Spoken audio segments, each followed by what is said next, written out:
Shalom Elohim, haleluya, puji nama Tuhan. Semangat pagi Bapak Ibu Saudara yang dikasihi Tuhan kita, Yesus Kristus. Jumpa lagi bersama saya Pendeta Samuel Mawuntu dalam Renungan Pagi ke 1734 hari. Renungan pagi ini mengudara. Puji Tuhan. Bapak Ibu Saudara yang dikasihi Tuhan, sebelum kita mengawali segala aktivitas kita di pagi hari ini, mari kita buka hari ini bersama Tuhan dengan mendengarkan firman Tuhan. Sebelum kita membaca, mendengarkan, dan merenungkan firman Tuhan hari ini, mari kita berdoa minta pimpinan Roh Kudus. Kita berdoa. Bapa di surga, berbicaralah kepada kami semua. Pakai firman Tuhan ini untuk menegur kami, menasihati kami, menguatkan kami, meneguhkan iman percaya kami, dan menuntun kami, supaya kami terus berjalan di jalan Tuhan yang benar. Dan pakai firman Tuhan ini untuk memberkati kami semua.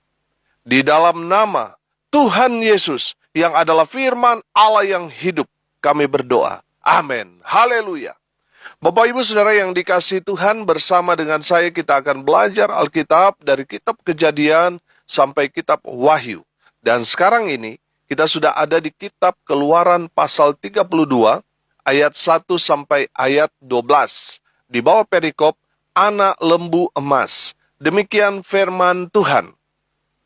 Ketika bangsa itu melihat bahwa Musa mengundur-undurkan turun dari gunung itu, maka berkumpulah mereka mengerumuni Harun dan berkata kepadanya, "Mari, buatlah untuk kami Allah yang akan berjalan di depan kami, sebab Musa ini, orang yang telah memimpin kami keluar dari tanah Mesir, kami tidak tahu apa yang telah terjadi dengan dia."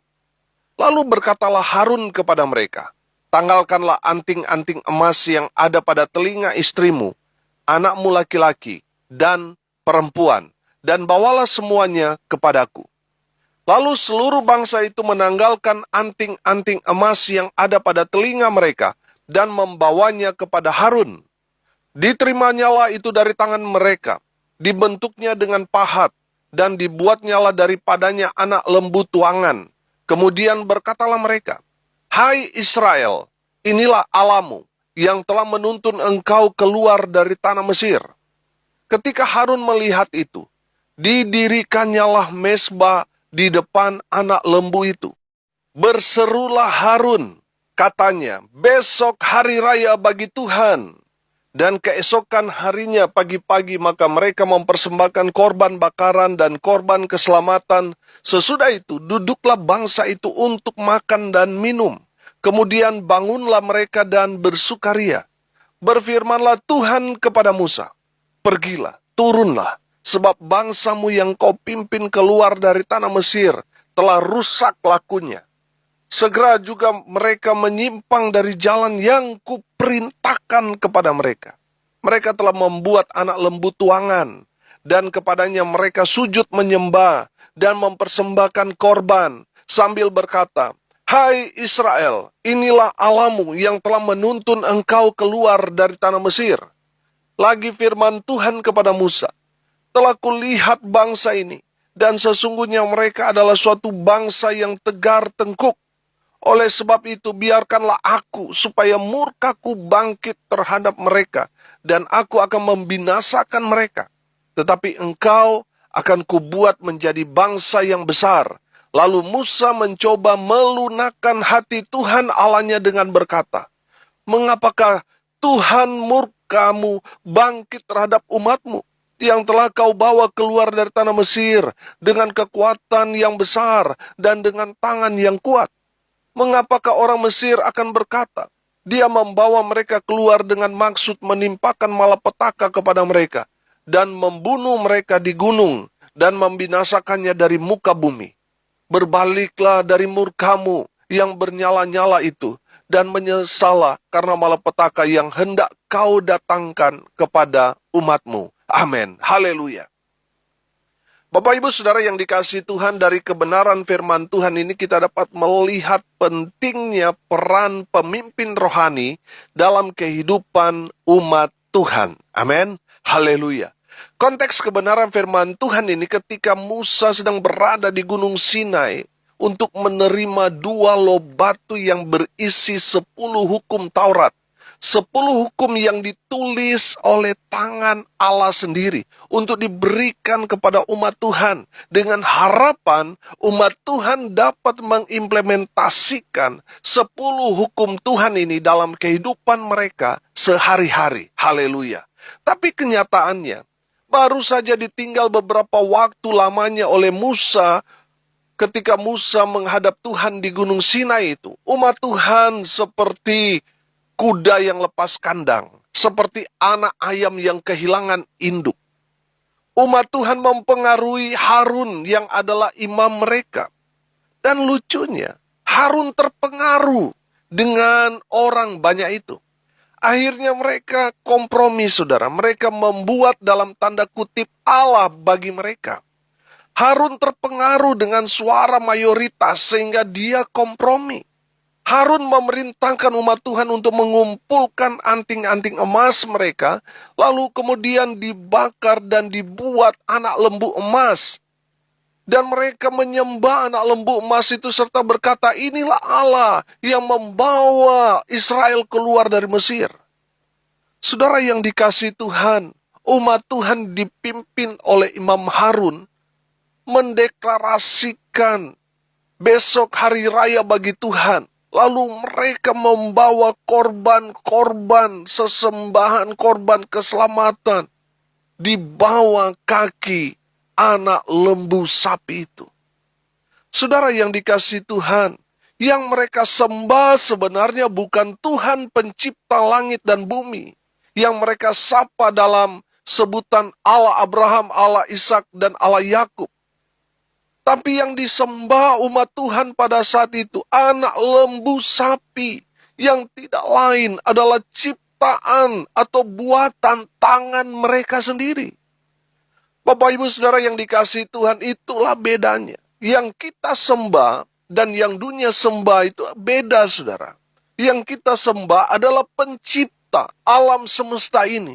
Dia adalah Yahweh. Dia adalah Allah yang maha kuasa, yang datang 2000 tahun yang lalu di dalam Yesus Kristus Tuhan kita.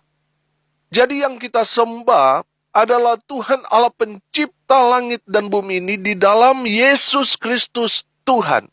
Bukan menyembah manusia, tetapi menyembah Allah pencipta langit dan bumi ini. Haleluya. Sedangkan yang disembah oleh orang Israel pada saat itu adalah buatan tangan mereka, yang bukan pencipta tapi ciptaan tangan mereka. Makanya Tuhan murka kepada Israel karena mereka begitu cepat berubah, cepat beralih pandangan dari Tuhan. Bapak Ibu Saudara yang dikasihi Tuhan, dengar baik.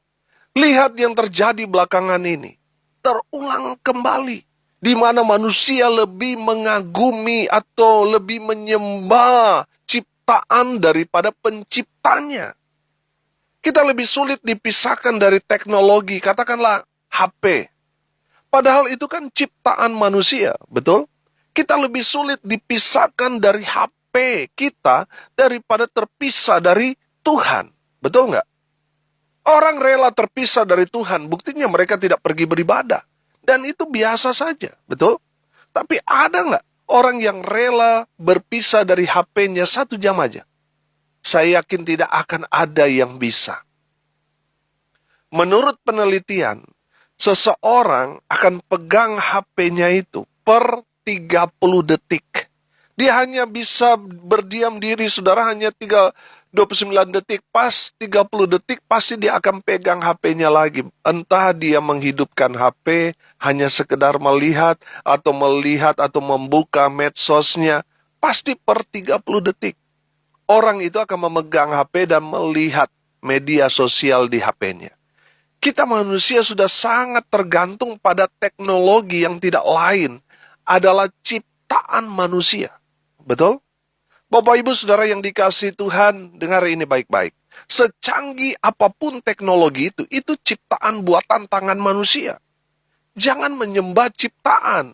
Sampai saudara tidak menyembah pencipta pencipta alam semesta ini.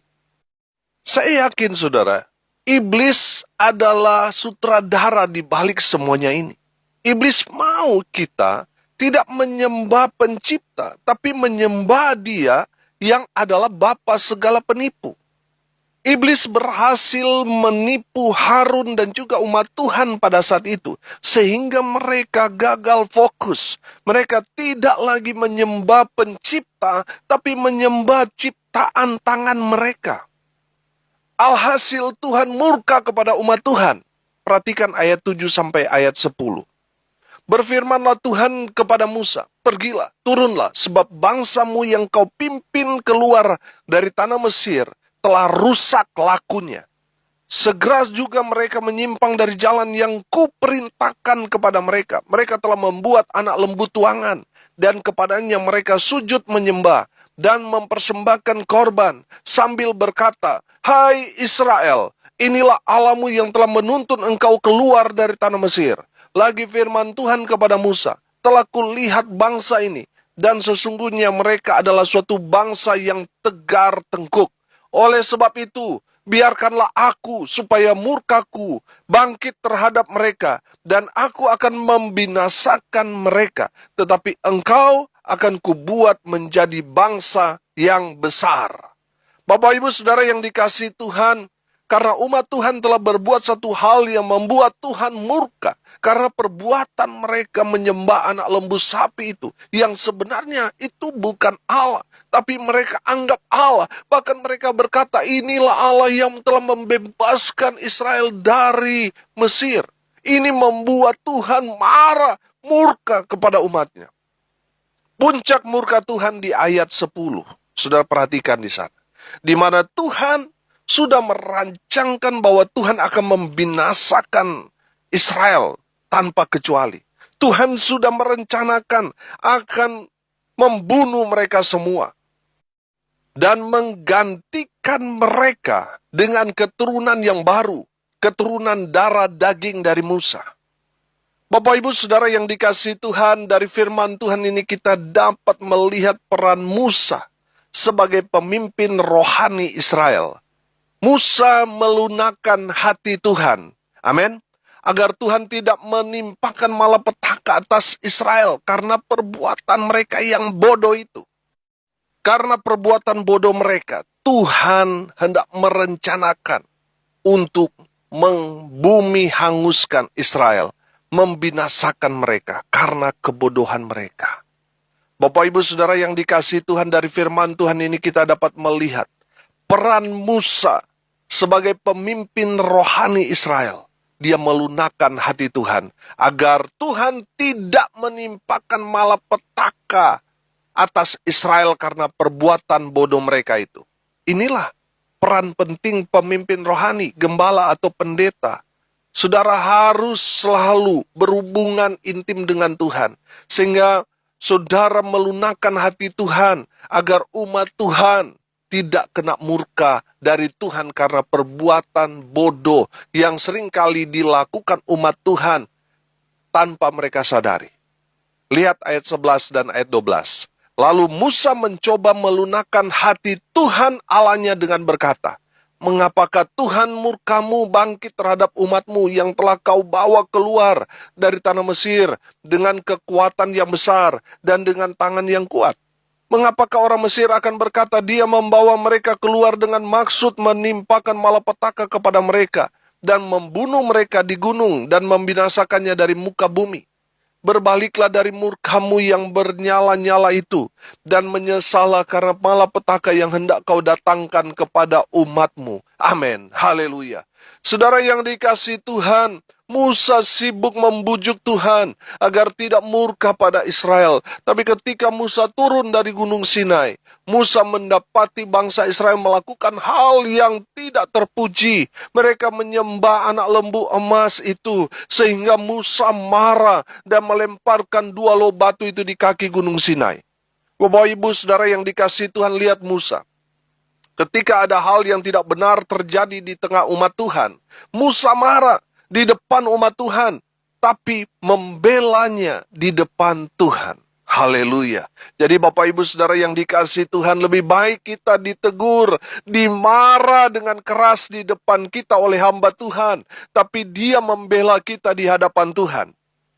Daripada hamba Tuhan yang tidak menegur umat Tuhan yang sudah jelas-jelas hidup dalam dosa, tapi tidak berani menegur, marah kepada umat Tuhan itu.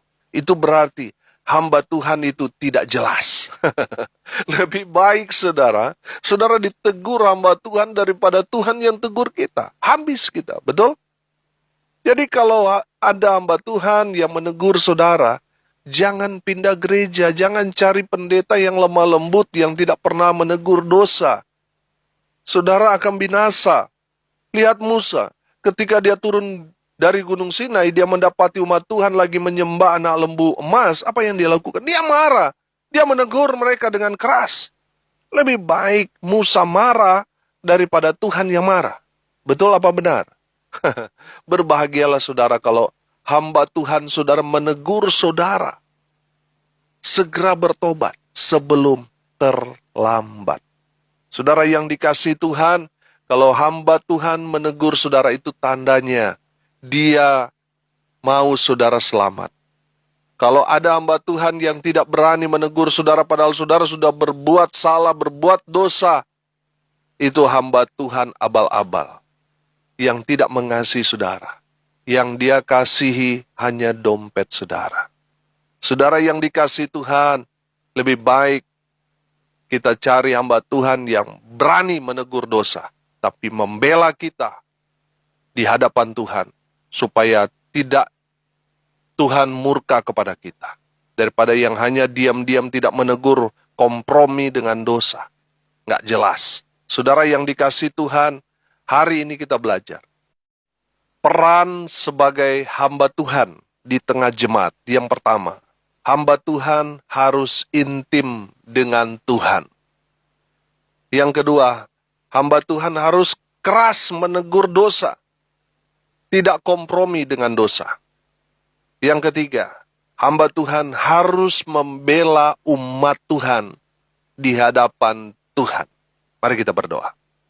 Terima kasih Bapa di surga atas kebenaran firman yang sangat memberkati kami. Berkati semua pendengar dimanapun mereka berada. Tuhan memberkati hidup mereka, Tuhan memberkati rumah tangga mereka, usaha pekerjaan pelayanan mereka. Tuhan memberkati, membuat mereka beruntung dan berhasil dalam segala hal. Mereka yang sakit, Tuhan sembuhkan mereka. Baik yang ada di rumah maupun di rumah sakit. Kuasa Tuhan, darah Yesus mengalir seluruh tubuh mereka dan memberikan kesembuhan di dalam nama Tuhan Yesus Kristus. Haleluya. Hamba berdoa untuk mereka yang lemah imannya, Tuhan kuatkan, Tuhan hibur mereka yang berduka cita. Tuhan memberkati dengan umur panjang, kesehatan, kekuatan bagi mereka yang hari ini berulang tahun. Tuhan Yesus memberkati mereka. Hamba berdoa ya Tuhan, biarlah berkat surga turun memenuhi semua pendengar. Bapak Ibu Saudara yang dikasihi Tuhan, arahkanlah hatimu dan terimalah berkat dari Tuhan Yesus. Tuhan memberkati engkau dan melindungi engkau. Tuhan menyinari engkau dengan wajahnya dan memberi engkau kasih karunia. Tuhan menghadapkan wajahnya kepadamu dan memberi engkau damai sejahtera. Di dalam nama Tuhan Yesus, sumber segala berkat. Bapak Ibu Saudara yang percaya diberkati Tuhan, katakan amin. Puji Tuhan. Bapak Ibu Saudara yang dikasihi Tuhan, kalau saudara merasa diberkati melalui renungan pagi ini, bagikan juga kepada saudara-saudara yang lain supaya mereka juga diberkati. Karena untuk itulah kita dipanggil, untuk jadi berkat. Saudara yang mau konseling, mau sharing, mau didoakan, saudara bisa japri WA saya di 081337 491360. Saya bersama hamba-hamba Tuhan akan berdoa buat saudara karena kami percaya bagi Tuhan tidak ada yang mustahil. Bapak Ibu Saudara yang dikasihi Tuhan, saudara yang saat ini diberkati Tuhan dengan luar biasa dan saudara mau menabur untuk pekerjaan Tuhan di gereja yang saya sedang gembalakan, saat ini kami sedang bergumul untuk membeli sebidang tanah dan membangun rumah Tuhan. Bagi orang yang tinggal di Bali ini sangat-sangat mustahil. Karena ini pasti membutuhkan uang atau dana yang besar. Sementara keuangan gereja sangat-sangat minim. Tapi di sanalah kami beriman. Tuhan pasti sediakan yang paling terbaik buat kami. Dan saudara yang terpanggil dan ingin menabur untuk pekerjaan Tuhan ini, saudara bisa menabur ke nomor rekening Bank BCA di nomor 64854 Sekali lagi, di rekening Bank BCA 64854 atas nama panitia ya, atas nama Yance Fritz Lolong dan Johnny Dendeng. Bapak Ibu Saudara yang digerakkan Tuhan untuk menabur untuk panitia, untuk membeli dan membangun rumah Tuhan melalui pelayanan yang Tuhan percayakan kepada saya, silakan saudara menabur di sana dan japri bukti transfer di WA saya di 081337491360 untuk saya laporkan kepada panitia. Saudara yang diberkati, mari kita jadi berkat. Dan saya percaya ketika kita menabur untuk pekerjaan Tuhan, Tuhan pasti memberkati kita. Haleluya. Salam kasih dari Bali, saya Pendeta Samuel Mawuntu. Sampai jumpa besok pagi. Tuhan Yesus memberkati kita semua. Haleluya.